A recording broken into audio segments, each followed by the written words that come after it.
In today's program, you are going to learn some important things that you can do to save your home. It's one thing to talk about how a house will perform in a major disaster. It's another to actually see it put to the test. When you see a live example of wind or fire destroying a house, you get a clear picture of what's going to get destroyed and what has a chance of surviving. My guest today is Roy Wright, the CEO of the Insurance Institute for Business and Home Safety. Their focus is to identify ways to strengthen homes and businesses to reduce damage caused by severe weather and wildfires. I'm George Siegal, and this is Homeowners Be Aware, the podcast that teaches you everything you need to know about being a homeowner. Roy, thank you so much for joining me today. It is so good news, George. Yeah, no, I really appreciate your time. You were in my documentary film, The Last House Standing. You played a big part of that Absolutely. film, and I really like the work you guys do. For people who don't know about you, tell us about that amazing testing facility you have and the kind of things that go on in there. Yeah, so the Insurance Institute for Business and Home Safety, I'll call it IBHS, but the institute, it's been around since the late 70s. But about 15 years ago, the insurance industry came together and said, there's a whole set of things that we don't understand well enough about how Mother Nature crashes into people's homes. And we got to do something about that. We're in the wake of what we watched, Florida 04 hurricanes, Katrina in 05, and then Louisiana and Texas again getting hit in 08. And so they looked at wind, rain, hail, and ultimately brought wildfire. I'll come to that in a moment. And so we're a nonprofit 501c3 research institute that is looking to fill the gap in understanding how the built environment performs against Mother Nature. So what do? We literally recreated Mother Nature in a really gigantic box. So just south of Charlotte, North Carolina, in Richburg, South Carolina, we have a facility. Imagine a 6-story airplane hangar, but across one wall are 105 turbines. And we can't, each of those turbines 6 feet across, we can recreate Cat 3-ish up to some of the elements, the gust into 4s of hurricanes, 135 mile an hour hurricane elements. And we do all of this testing then against structures at full scale. There are other research places that'll build doll houses and test them for pressure loads.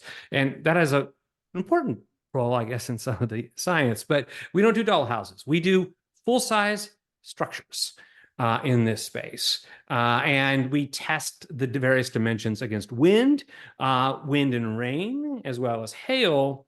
And then we have a unique capability in the wildfire lane.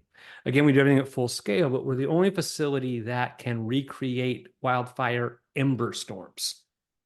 That's how those conflagrations out west occur. Something burns and it becomes embers that start flying forward. Well, we recreate that and we can watch the point of attack from a structure to structure basis, have the wind dimensions brought in. Again, just the only facility that can fill those gaps. Yeah, we used some of that footage in my film, The Last House Standing, and it's really powerful to see that. And it's even more frightening when you see how a house blows apart, and you're saying category 3, maybe close to a category 4, and then trying to imagine sustained winds in a category 5, what that would do. It's really a powerful example of seeing all those forces at work. It is. And for us, it serves those two purposes. On the one side, there's scientific information we need to collect so that we can design better. But the other piece is most of us, most Americans cannot imagine that bad day. They can't imagine being pummeled by the wildfire. They can't imagine the Cat 3 or Cat 4 actually getting to them. Someone else will get it, I won't. And bringing people inside that risk in a way by which they can imagine it is one of the most powerful ways to communicate risk. Yeah, and we've interviewed people for my current film that actually have lived through category 4 and category 5 hurricanes. They've lost everything. And you never want to end up like that. Anything you can do to avoid that, you want to do. That worst day, the one you can't ever imagine coming and invading your home. displaces so much of your family, disrupts so much of your life, and really drives so much financial uncertainty. Insured or not, just there's so much that brings to the table. Uh, it's hard. And I think that we've got more and more work to do in this space to be able to build, because we do know how to build to withstand much of what will come our way. Now, you were very close to the Paradise Fire situation. You had family there. How are they doing now? How is everybody? Yeah, so my parents, as well as my brother, lived in Paradise, California before the fire came through. Um, they lost their homes. They were insured, and the pieces have played out on that side. Um, but they temporarily moved to the next city over. But my mom came back. She is in a townhouse in Paradise. My brother is just north of the city limits in Magalia. Um, they're really committed to the life and vitality of that community. Uh, and it's really hard because they're not even they're nowhere close even to half of the tax base being back. Wow, And that's five pretty years unbelievable later, because that was 2018, right? So yeah, that's been a long time. yeah, the it's a very, very long road to see the vitality and robust nature of a community's economy to come back. Now, that kind of brings me to what I wanted to ask you for my next question, but we can also apply it to Paradise. When they built back, did they do anything different? I know wildfire is different than hurricane, Yeah, possibly in how you prepare, but is Paradise rebuilding with wildfires in mind? Because I'm not seeing that in Mexico Beach so much. yeah. I don't know about Fort Myers yet. We were down there because it's too early. But what are you seeing, or what are they telling you about Paradise rebuilding? So Paradise is rebuilding back, very mindful of this risk. So they have the top end of the building code in place. They incorporated elements of defensible space and the certifications that are tied to that into their land use codes. Um, Now they just need to have the patience and the stick-to-itiveness not to back off. Because I contrast Paradise with Santa Rosa, the coffee park Tubbs fire, and 1,200 homes were lost in one community. They built back because they were not in the mapped area that required the wildfire, the WUI building code pieces. They didn't incorporate it. In fact, they built the homes even closer together. Yeah, that's a And we disaster watch waiting to this happen. that speed turns into haste. They have a near-term need to get the economy back, to get the folks in the community back, and I don't hold that against anyone. Um, but these calamities come back. They revisit communities in successive decades. And you got to apply what you've learned. A good friend of mine from retired professor Craig Colton from LSU, who loves to talk about lessons lost. He goes, so few of the lessons in disasters are learned. Yeah. They're observed, and many of the lessons are just lost. Yeah, that's a very powerful and true statement. And we saw it firsthand in Mexico Beach when we went up there, and we interviewed a gentleman who was a floodplain manager, and he was telling us how they originally changed the flood level rating. They raised it up, still not high enough that would have survived Hurricane Michael, but they raised it. But pressure from the residents by 2020 was so strong, they lowered it again. So Yes. the code is nowhere close to what would withstand another powerful Category 5 hurricane, and certainly not a 20-foot storm surge. Why do you think that happens? Um, because politicians have a very short time horizon. So I watched this in Louisiana. So communities, Baton Rouge and Livingston, had put in those extra layers of protection. So in their highest hazard for flood, of their floodplain, they put an extra 3 feet requirement of elevation that says we're gonna build higher. And they had this in place for a number of years. And then there was a great deluge that happened in 2016. They got 39 inches of rain on a day. 39 inches. 3 months later, they removed the requirement to build higher. And there's some short-term economic drivers that I'll never win the argument against. But as I look over the life of just the next 10 years of living in that home, that is unwise, very Yeah. unwise. And we see a lot of unwise up in the Panhandle, where there's one builder, we won't name him, D.R. Horton, who's doing a lot of slab on grade houses that are really close to the water. And I understand that particular area, the flood designation isn't that high. But we had a couple experts up there tell us water doesn't know where to stop. You've now seen 20 feet of water. It doesn't stop at A Street and not go to B Street. So it really seems like people are moving in from out of state. They're taking a risk. And if it just had the Twilight Zone feeling that it could happen again there and be really bad. Well, and this is why building codes are so important, right? I know that for most people, thinking about building codes and like, oh, there must be some instruction book they keep at City Hall for the builders, right? Most folks just don't understand what it is. And there are some instructions that are included there. But building codes are about safety and survivability. That's why they are in place. And you look in these elements that the point that a builder comes in to a community, they at most have a 3-year time horizon on their investment. So they're concerned about the risk during that window. Yeah. But then a homeowner, they make this purchase, becomes the biggest, most valuable asset they have. And they now have to carry the entire tail of that risk.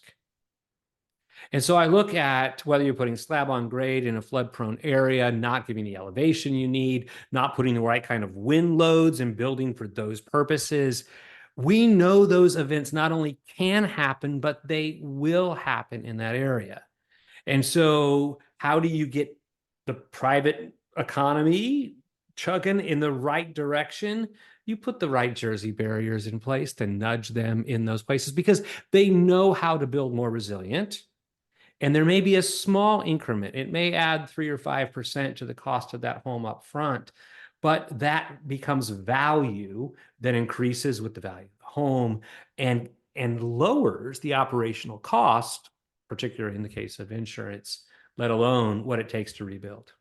Yeah, I wonder how any of these people are going to get insurance. Now, all the houses that are on the water side of the highway seem to be elevated 10 to 14 feet, but now the framing is all wood. And I had an engineer tell us, I don't presume to know anything as much as you guys. That's why I try to talk to people a lot smarter than me, which is a wide open field. They say when you're up higher, the wind is actually stronger, that a wood house on stilts raised up might be more vulnerable up there, and that they really should be building with concrete block. Is it crazy that they're building with wood? So it's not crazy that they're building with wood. What the science says is you need to design, you need to engineer for the continuous load path that's going to come. It has so much to do with the connections. It's less about the wall than how the wall connects to the roof, how the wall connects to the foundation pieces that are there. I hear you. Using concrete blocks appear stronger, and they absolutely are strong. My dad was a bricklayer. I'm all on board down the ICF line of the equation. But I would caution us just to go, oh, wood must be flimsy. If you engineer that structure, and particularly deal with those elements. We can engineer a wood frame construction building to withstand those very high winds. It can be done. There's trade-offs in building approaches that are there. I'm a bit more agnostic on which approach you take. I'm really firmly in the lane that says the continuous load path, which is how the floor, the walls, and the roof all connect together so that you can let the wind circle around it rather than break it apart. Yeah, to me, it's like seeing the house we featured in the last house standing, the one that survived on the beach that was built out of concrete. It was tested in a category 5. It survived. Everything around it did not. So, but they're not building back around that house that way. It's like you see somebody with a bulletproof vest that works, and then somebody comes up with a different vest and they go, yeah, this should be okay. No, and I want the vest clearly, that worked. yeah, clearly the ICF approach is super strong if it's done properly, right? That you can screw that piece up as well. What I'll tell you about everything else that was in that neighborhood, Florida had pulled back on codes along the panhandle. They were designing to lower wind speeds. Just 200 miles away, they were employing different standards that they knew were better. But someone made a short-term choice. To use a technical term, there was a recency bias. I talked to folks. It can't happen to the panhandle, right? We don't get hurricanes here, let alone strong hurricanes here. And which is to say, I haven't seen hurricanes here. I haven't seen strong hurricanes here. And your life's too short, is way shorter than history. Yeah. And you've probably seen the pictures of that house in Panama City that has now blown over twice. And it happened in January with a tornado. Do you know the picture I'm talking about? I've seen it. I have not been on the ground there, so I want to be cautious about coming to a firm conclusion there. And I'm not asking you for a conclusion. I just was curious what I will tell you that's is twice. A building, a newly constructed building, should be able to withstand what came through. Yeah. Now, right behind that building, we got a lot of footage of an entire block of apartments that looked like they were brick, but they were really old, that were completely leveled. Yeah, because of unreinforced masonry and a wind event will go down. Yeah. So is there anything, would newer construction have survived the kind of tornado that rolled through there? Absolutely. We know how to construct to withstand 135 mile an hour coming through. Right. So particularly, EF012, if you're using the high wind engineering that is available in this country, you can withstand. There's no question about this. You just have to choose to do it, right? You go down to the Miami-Dade standards that people talk about. Well, the reason why they talk about them so much is because they are so strong. And to their credit, they've been relentless about it because they know what can come their way. Well, how do you take those pieces in the bottom third of Florida and pull them through? It requires political leadership because we know these things can happen. But the kind of thing that came back through Panama City should have been survivable for new construction. Yeah, if that house is still like that, you need to get down there and see it. It was unbelievable. We got pictures and video from the water side and the other side. It doesn't even look real. It looks like a movie set where they just tipped something over. And then to find out it happened to them one other time, that is really bad luck. There is something about the workmanship there that I would ask some questions about. Yeah, there's no question about that. Now, the other day I interviewed a gentleman who's the CEO of the Tampa Housing Authority. And it was interesting what he told me. For their residents, they're only building concrete block apartment buildings. Yet all throughout Florida, they're building huge apartment complexes out of wood. We saw it in the Panhandle. Yeah. We saw it in Tallahassee and Pasco County. And here in Tampa, like a mile from my house, there's a huge 4-building complex, all of wood, right on the water. That seems kind of crazy. So I think that, this is an element where I'll tell you that you get more value out of that. So I'll remain agnostic. I'm not going to tell you one is superior to the other, but I will tell you that when you do that block construction, there's energy efficiencies they pick up. There's absolute ability to withstand high winds, presuming that the roof is attached properly, because there's not a block roof on that structure. But I do think that that's a place where resilience and energy efficiency, sustainability elements all come together. And I hope we see more of that. I think for the people who live in that new apartment building or complex you're talking about, they're going to see value. They're going to see value in their operational cost of heating and cooling. They're going to see resilience value in that space. They're probably going to see value on the insurance front. That would be nice. And I had an engineer explain to me why what he thought the risk of wood was. It's where, because of all the wind, where the stucco cracks and then water gets in. Mhm. That's why Florida has such a bad termite problem because of water intrusion. So I hadn't really even thought of that, but it's like, wow, it's just another thing to worry about. Yeah, water intrusion is a very real concern in all kinds of construction, particularly around windows, whether that's the stucco around the windows or the like. Your windows and openings are most vulnerable on that front. Now, on your research summary page on the website, you rate states along the Atlantic and Gulf Coast based on building code adoption, enforcement, contractor licensing. Now, Florida and South Carolina scored very well, but Texas, Alabama, Mississippi, and Georgia did not get a very good score. They What did is it? not, What? Why is there such a discrepancy with that? because politically they haven't chosen to do the right thing. It really is that simple. They have not chosen to do the right thing. Um, we've gotten very close in a couple of rounds on Alabama to see a statewide code come into place. Maybe this is the year that the legislature will push it through. They do have it for their two coastal counties in Alabama, Baldwin and Mobile, but they don't have it farther up. But those states that you see with those bottom end scores do not have statewide codes. So let me give you this kind of perspective on codes. Um, the the genesis of building codes that has become the basis of the International Residential Code, the International Building Code, that comes from here in the United States. And I think that most people think that their home was built to a code, that someone followed a set of guidelines. It's not an unreasonable thing to think, but it's not true. About 32% of US jurisdictions actually have codes in place and enforced today. Only Wow. 32%.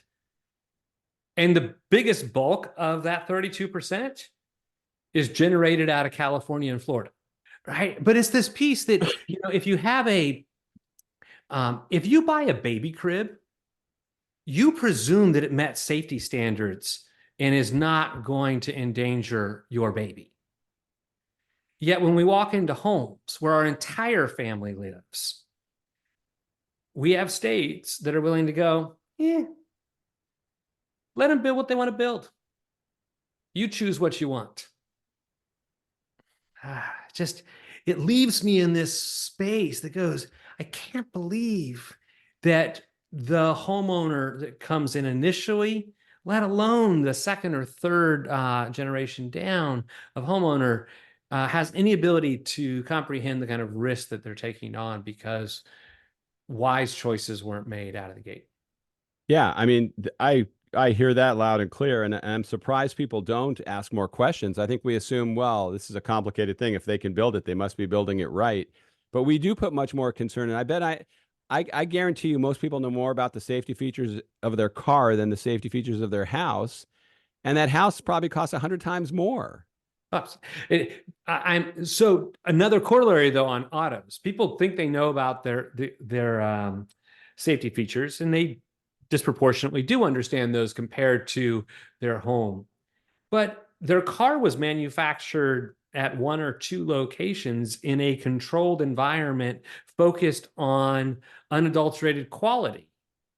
Your home could be as many as 100,000 systems all being brought together. Um, all different kinds of contractors came in and did their piece, combined in the next piece.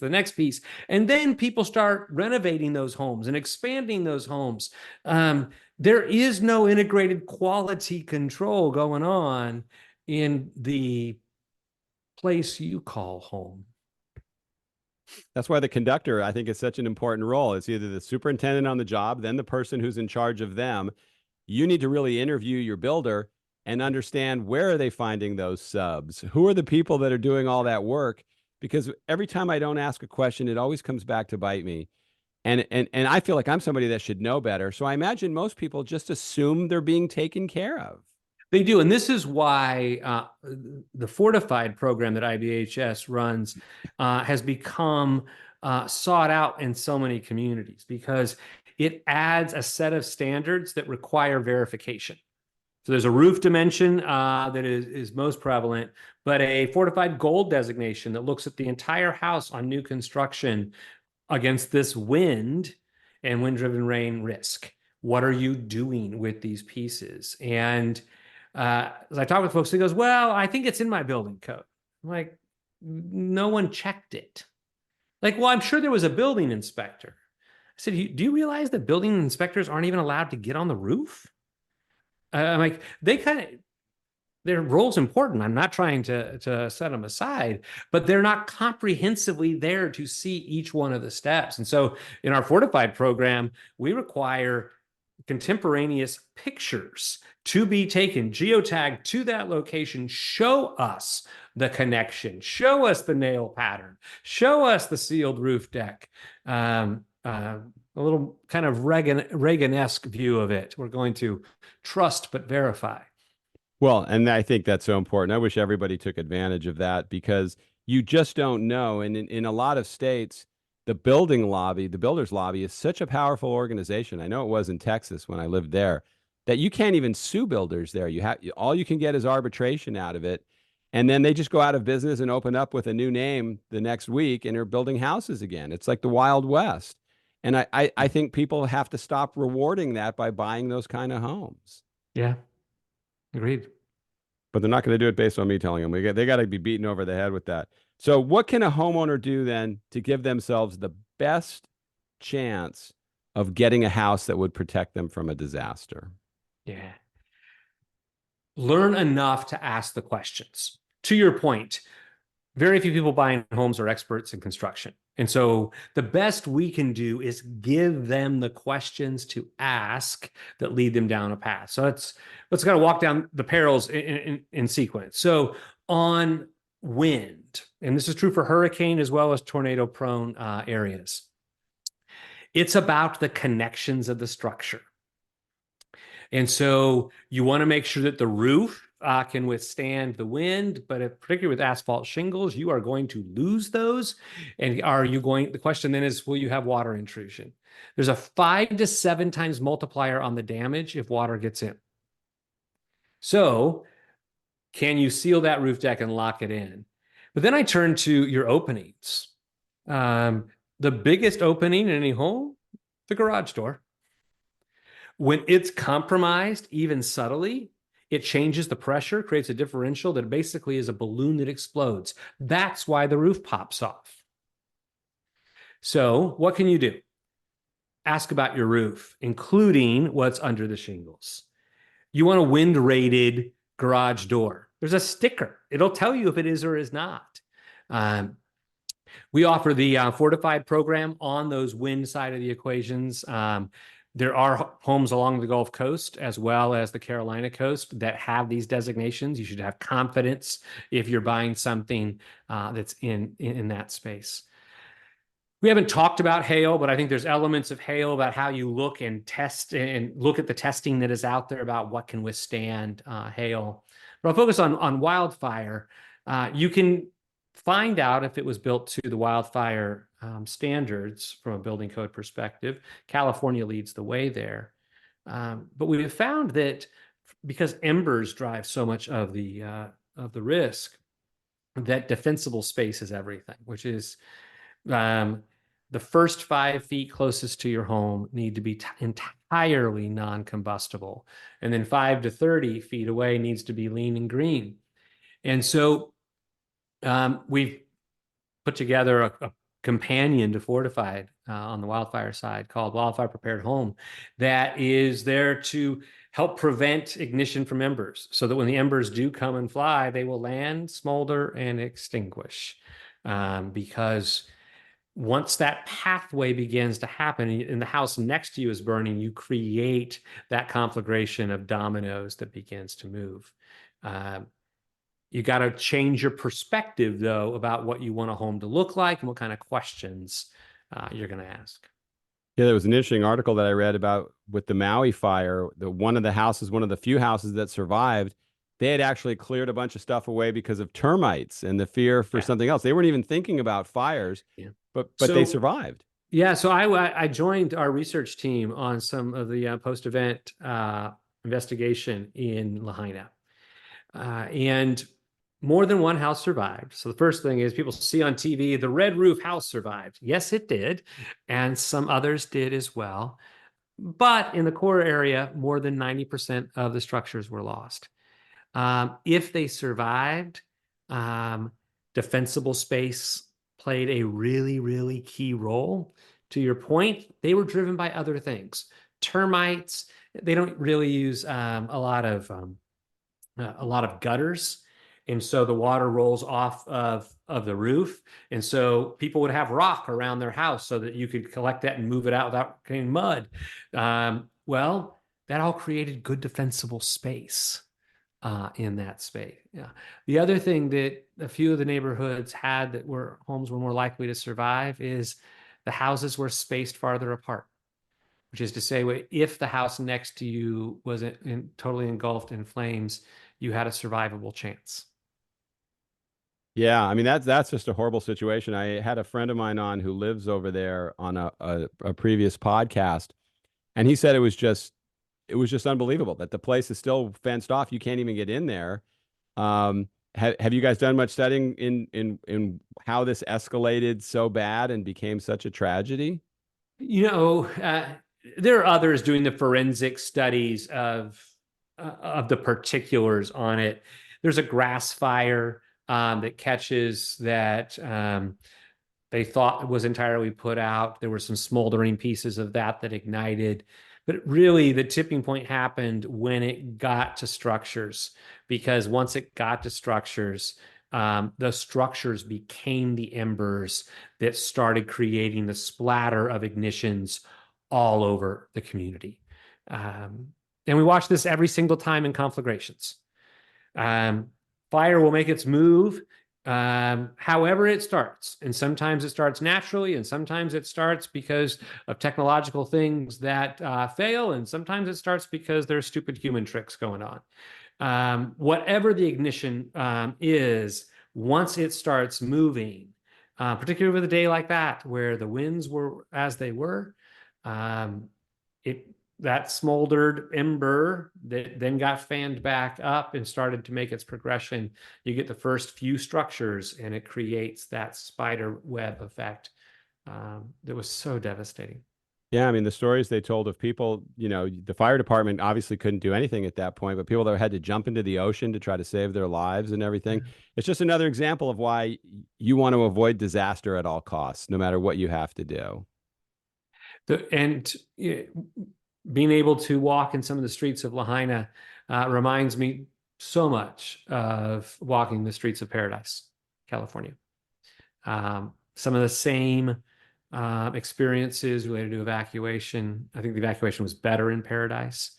It was, at least there was organization to it in that space. But again, just profound loss of life in ways that we must find better ways to be prepared, teach folks what to do, and then to act. Yeah, well, keep doing what you do on your end, because I know you guys are helping a lot of people with that kind of research. And we're going to put the links, I guess, so people can find you guys and find, Fortified, so they could take advantage of all these programs. IBHS.org will send you to everything. You go to fortifiedhome.org. We'll give you the elements that are there. You can find us on the Instagram, the Facebook, the place formerly known as Twitter, all those kinds of pieces that are there. And all of that element is where we take our science and try to translate it for consumers, right? You're not going to stumble into the engineering differential equations. You're going to find some really practical things that says, this is what you can do. These might be the actions you take for just $500 on a do-it-yourself. These might be the actions that cost you a few $1,000s that, if you saved up and had a contractor come in and do it, would better position you to withstand these disasters. We're not going to stop the disaster, but I am convinced we can narrow the pathway of destruction. We can get it to just the center point. If you're at the outer bands of the hurricane or tornado, Your winds are south of 135. We can build to withstand. With the wildfires, the ignition may happen on a bad windy day, but let's make sure that we don't get all the dominoes knocked over. Let's find a way and box that in. Let's narrow that path of destruction. Great advice. Roy, thank you so much for your time today. I appreciate it. Great to be with you, George.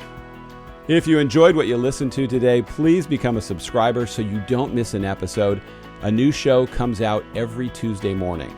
There's also a contact form in the show notes. I'd really like to hear about your experiences as a homeowner, good or bad. Fill that out, and you might be a guest on an upcoming podcast. Thanks again for listening. See you next time.